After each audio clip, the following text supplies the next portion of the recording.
Hello students, and welcome to our second week of Module 2. I've been online and I've been looking at your posts and what you've been submitting for programs, and they look good.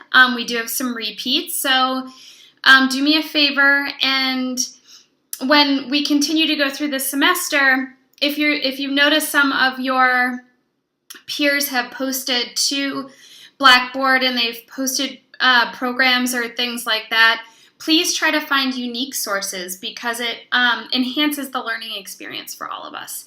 That said, you're doing a great job, and I'm excited about the information that we've been providing for each other in this forum.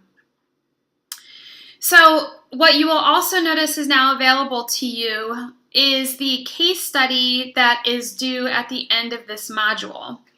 If you look within the case study, within the assignments tab, which is at the bottom of module 2, you'll see a description of the case study that's due, in addition to 2 sample case studies that I provided to you. One is from an ACE manual, and one is actually from one of my former students. I would say that the program from the ACE manual is probably a bit more detailed than what I would expect from you on this assignment. It's just a lot of information and charts and very nicely laid out. And if you would like to produce something like that, I by all means would not discourage you. However, I don't want to give you anxiety about an unrealistic expectation for the assignment with this module. If you would like to reach out to me or bounce some ideas off of me regarding your final case study assignment, as always, you know I am available. And you know how to get in touch with me, and many of you do on a daily basis, and I love it. That's fine. So the next thing I wanted to briefly discuss is the idea of training volume. So one of the questions on the discussion forum was, what would you do with this program that you found if you were trying to advance the program for a more fit person, or if you were trying to alter this program for a new exerciser. And some of the comments that we got, I just wanted to address just to make sure that this point of learning isn't lost. So it is true that one of the ways to make an exercise program more difficult is to increase the volume, and one of the ways to make an exercise program or routine less difficult for a new exercise is to decrease the volume. And there are a lot of ways to increase and decrease the volume of work done within an exercise session. So, for example, ways to increase volume would include increasing the number of exercises within the program. So instead of doing 6 total exercises, maybe you'll do 8, maybe you'll move up to 10. So to increase the total volume of work being done in a routine, you can increase the volume by increasing the exercises for a specific group of muscles. So for example, you might do squats and step-ups in a program. Again, increasing the total amount of hip extension, for example, that you're doing in an exercise session. If you wanted to decrease exercise volume for a new exerciser, it's absolutely, the opposite is true. So instead of doing 10 exercises, doing 6 would be more appropriate. Instead of doing 4 sets, maybe you do 3 sets or 2 sets. Instead of doing 2 hip extension exercises, maybe you would just do squats or do leg press. But a few things that weren't touched on that I just want to make sure we all understand. First is that exercises vary in complexity. And one of the ways that we can make a routine more appropriate for someone who's more advanced in their exercise journey will be to make the exercises themselves more complex. So, for example, the least complex exercises are exercises that are done on machines. That's because a machine fixes the plane of movement, so there are fewer assister muscles that have to come into play to help maintain posture while you're producing that movement. So machines are always considered a better point of entry than free weight exercises. Other components that innately make exercises more or less challenging is if an exercise is bilateral or two limbs moving at the same time versus unilateral or one limb moving at the same time versus reciprocal. It's when both limbs are moving conversely to one another. And in that regard, bilateral would be the least complex and reciprocal the most. That is a very easy way to increase the complexity or decrease the complexity of an exercise program.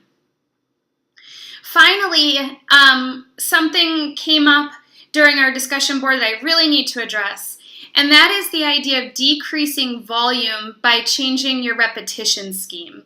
This, I actually need to point out, is not true. We use repetition schemes, so are you going to do 10 reps of an exercise versus 15 or 20 reps of an exercise?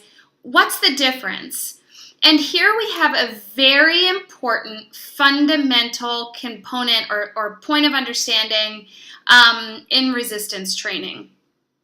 In cardiovascular exercise, we program based on heart rate, and we monitor exercise based on achieving a specific heart rate for a specific duration. And that's how we know the type of cardio that we're doing.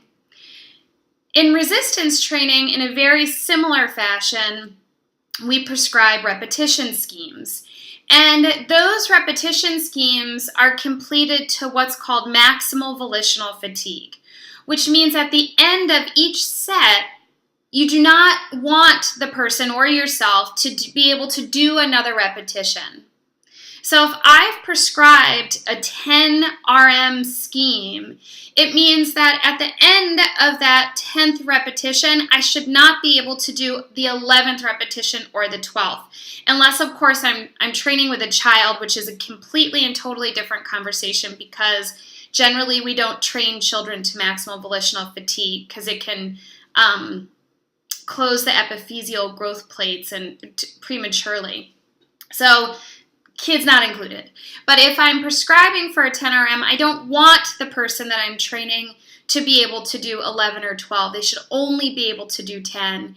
And when someone's starting on a new exercise, if you've prescribed 3 sets, they might do 10 on the first set, 8 on the second set, and 6 on the third. And that's completely normal. And as somebody progresses in their strength, you'll notice maybe it'll then go 10, 8, 8, and then 10, 10, 8, and then 10, 10, 10, but on that first set maybe they could do 11, and then of course you would want to increase the weight. So the defining factor of choosing a 10 rep max versus a 15 or 20 rep max has to do with the goal of that activity. Are we prescribing this activity in order to develop muscular strength or muscular endurance? If we're prescribing a particular exercise to improve muscular strength, we want to see repetition schemes of between 1 and 10 rep max. If we're prescribing an exercise to enhance muscular endurance, we want to see 15 rep max, sometimes 12, but 15 rep max or 20 or more. So we're training for different things, and it's a different physiological challenge at the level of the muscle cell. And so we're really trying to develop someone in a very specific manner. So to change those repetition schemes in order to decrease volume is generally not an acceptable solution, because then you're actually changing the goal of the exercise.